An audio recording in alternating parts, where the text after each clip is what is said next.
Welcome to GFN Thursday, where we break down the latest in GeForce NOW news. This week, we have 7 titles being added to the service, including 2 highly anticipated releases that people have been asking for, so let's not hesitate and dive right in. Let's get to it.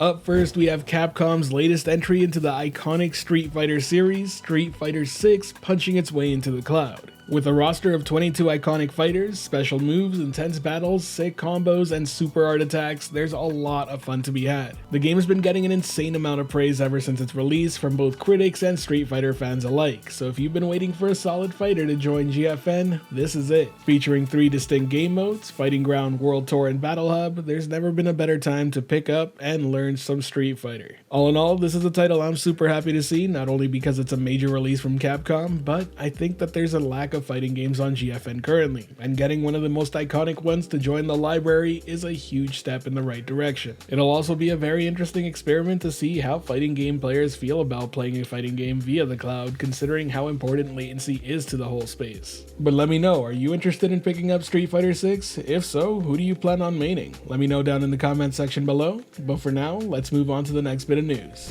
And that's yet another highly anticipated release, this time for Xdefiant. If you're unaware of what it is, it's a Ubisoft original free-to-play first-person shooter that combines intense gunplay and strategic team dynamics. It's a title that did release a couple weeks ago, and it was said to be here initially on launch day, but hey, things happen, it's here now, and it's one that I know a few of you have at least been asking about. As for the game itself, it's one I've been playing locally here and there, and I gotta say it's pretty fun if you're into arcade shooters. It really is trying to mimic a combination of that Call of Duty gameplay, with a bit of hero elements here and there as there are class abilities and ultimates. The one I would probably compare it most to is Black Ops 3, but it's still trying to carve out its own niche within the arcade multiplayer shooting genre. A big standout for this game is that there is no skill-based matchmaking when it comes to quick play, something that a lot of people have been vocal about online for some time now. I would highly recommend checking it out if you're into games like Call of Duty. Who knows, you may find a new favorite game to play here. But for now, let's wrap things up by going over the full list of titles coming out this week. We're going to kick things off by going over the new releases on Steam, and they include Killer Clowns from Outer Space the game, Autopsy Simulator, Core Noble, Liquidators, Sneak Out, and then the additions of Farm Together 2, Street Fighter 6, and Xdefiant on Ubisoft. Overall, not a bad week at all. I think Xdefiant and Street Fighter 6 are huge highlights, not to mention I'm sure some people are pretty excited to check out Killer Clowns from Outer Space the game. Regardless, Street Fighter 6 Edition is a huge one for me. I think it's great to see Capcom finally supporting it with some of their biggest tentpole franchises. Monster Hunter being my favorite, which has been supported for a while now, but now to see Street Fighter 6 here and Resident Evil on its way, I think they're fully starting to embrace GFN, and honestly that makes me happy to see. Let me know what you're playing this weekend though down in the comment section below. If you enjoyed the video or found it helpful at all, be sure to hit that like button as it really does help the channel out. And if you're wanting more content like this, be sure to subscribe and hit that notification bell as well. As always, it's been Steven from Anytime Anywhere Gaming. I hope you have a great day, and until next time, I'll catch you in the clouds.